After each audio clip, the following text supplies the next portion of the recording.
Are there any Jews? Yes, plenty of Jews. Do I just do the Doctor Strange thing and wish for it?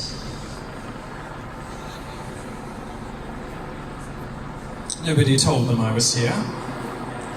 If only I'd known Jews had this kind of power, I'd have made it a bit cooler today. Now, perhaps we can have the protesters rained on, although it sounds like plenty of you have been up to that already. Now, if Britain were a free country, following the lead of Trayon White, that lawmaker in Chicago, I might spend the next few minutes speculating what other races have by way of superpowers. Fuck it, I will. Perhaps the Chinese can divide by 0. It was a math joke. None of you got it. The Japanese, they look good in everything, don't they? Whatever clothes they wear, they always seem to look fashionable and elegant, just effortless. Like Chicken Breast and Sally Burkow, they go with everything. It was a sex joke. You just didn't like that one. Black people did Wakanda. That was good. It's okay, you can laugh.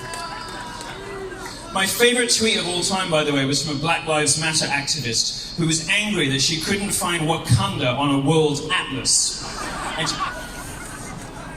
And she said that this was a typical example of how a white oppression erases people of colour from historical narratives.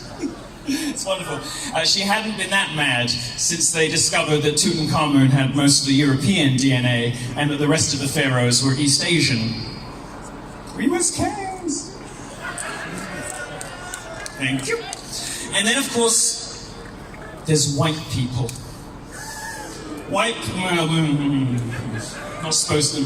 Thank you. This is a politically correct, Guardian-approved booing. But white people have superpowers too. There's parliamentary democracy, capitalism, the rule of law, property rights, TV and radio, cars, light bulbs, the printing press, the internet, Shakespeare, Mozart, St. Peter's Basilica, and Kate Smurthwaite. We have to admit our mistakes too. I love my white privilege, don't you? I think it's wonderful, I bask in it.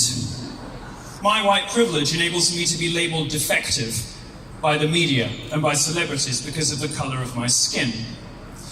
It allows me the pleasure of being told that because I'm white, I'm responsible for the sins of every white person in history, and that my life has been an effortless glide through the highest echelons of society.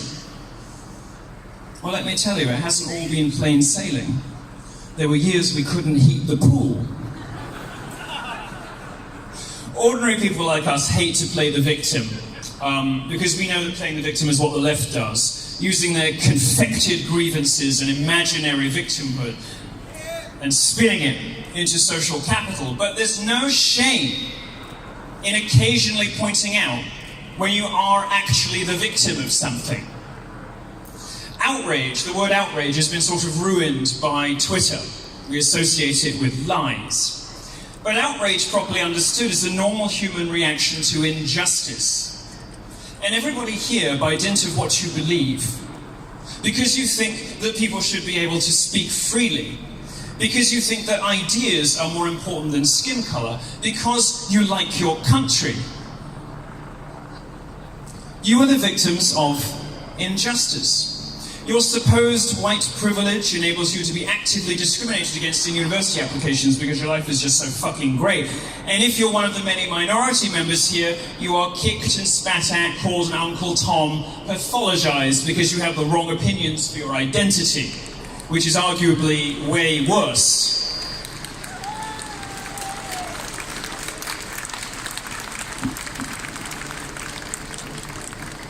Have you ever heard me called self-loathing? It's only true around Christmas when I put on a few extra pounds. But really it's an attempt to pathologize. What they're trying to do is give me a disease, a brain disease. They're saying, if you believe something other than I do, you must be ill, and you must especially be sick because you're gay and you're supposed to be with us. Now, quite honestly, I don't care much about race, and I don't spend a lot of time thinking about it. But talk to those boys, those white working class boys who are failing at school, whose literacy rates are through the floor, who cannot get an education or even a job, about white privilege. Talk to the young girls of Rotherham or Telford about white privilege.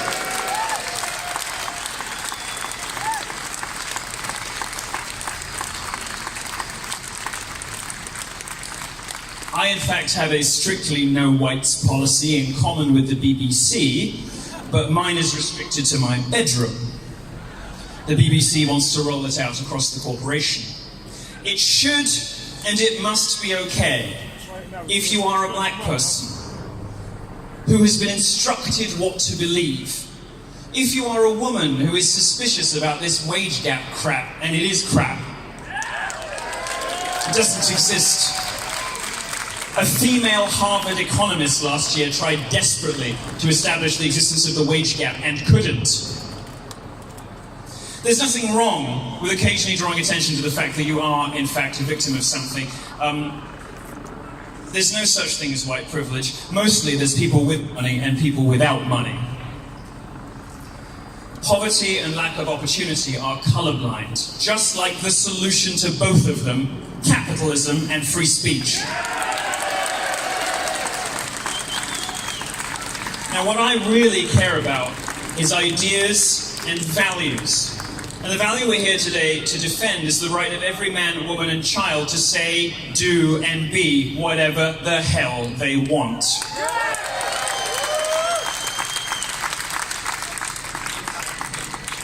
This is your moment.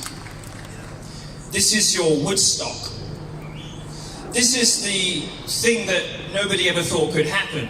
Thousands upon thousands of people gathering in the centre of London from all political persuasions, genders, ideologies, orientations, and skin colours. Drag queens, for fuck's sake. What are you guys doing listening to drag queens? This is the coalition the left has created. This is the coalition that the left is responsible for, and, by the way, some establishment conservatives too, by endlessly bending to their demands. Nothing is more disappointing to me than the horror of the current state of The Spectator magazine, which was the last bastion of common sense, and now publishes Matthew Paris. The elites are not going to help you. Where were the comedians in Britain when a YouTuber was threatened with imprisonment for telling a joke? Frankie Boyle's entire career is based on pissing people off. Not for some higher moral purpose, but because he gets off on it. And I know what he means. Where the fuck was he? Where has the Conservative Party in this country been when people expressing ordinary right-wing points of view, respectable, reasonable opinions, have become expelled from public life, chased from the BBC, invited only on as cranks and crackpots against 3 liberals, including, of course, the host?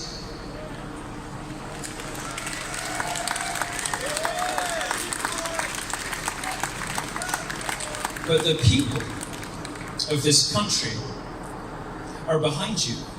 They prove it when they voted for Brexit. I don't know, guessing by the number of flags here that most of you are probably Brexit voters.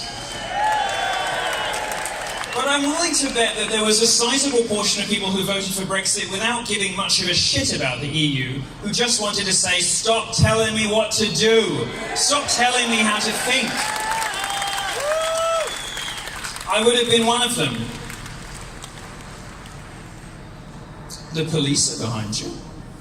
They can't say it. Don't look at them.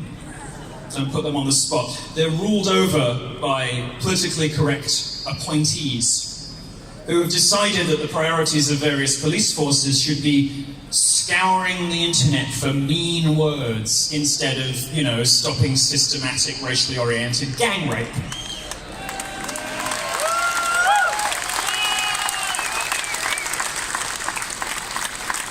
Of course, the army and the armed forces our heroes, people who fight for our freedoms while watching. Can you imagine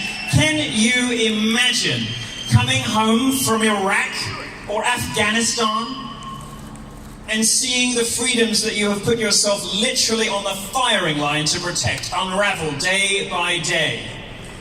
Because conservatives who should be standing up for us, Tories and journalists who should be maintaining our freedoms, have utterly capitulated to the progressive left. No more.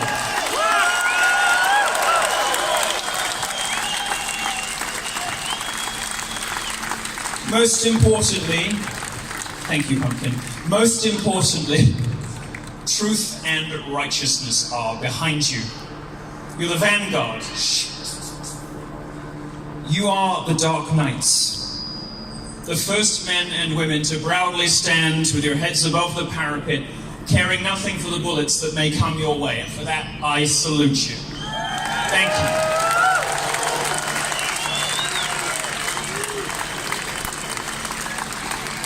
you. Defending free expression is not, by the way, code for permitting racism. This is not a secret plan to encourage the growth of bigotry.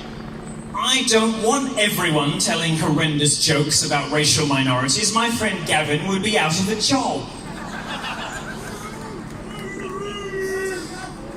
Our movement is just what we say it is. And demands that ordinary, respectable, reasonable points of view are allowable in polite society and appear just a bit more often on telly. This is the refusal to accept the criminalization of comedy.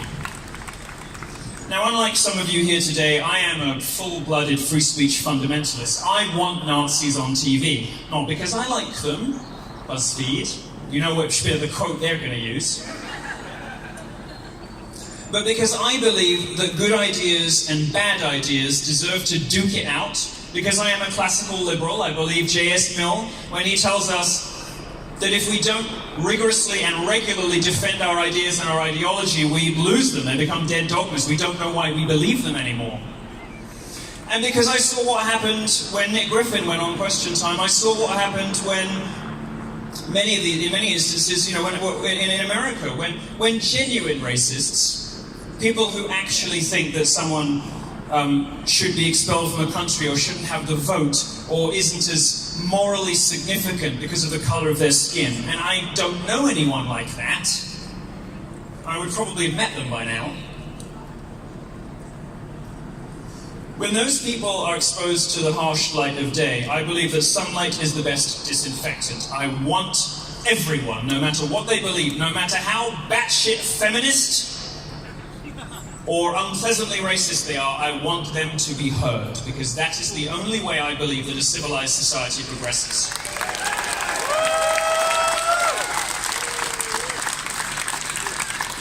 The left can't win on arguments, so they have to win with intimidation and bullying.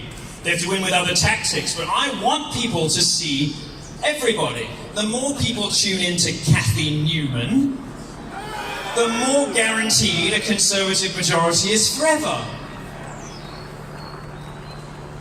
So yes, we're all lied about as a way of making us unpalatable and of driving us from public view, but the dam is breaking, and this is it.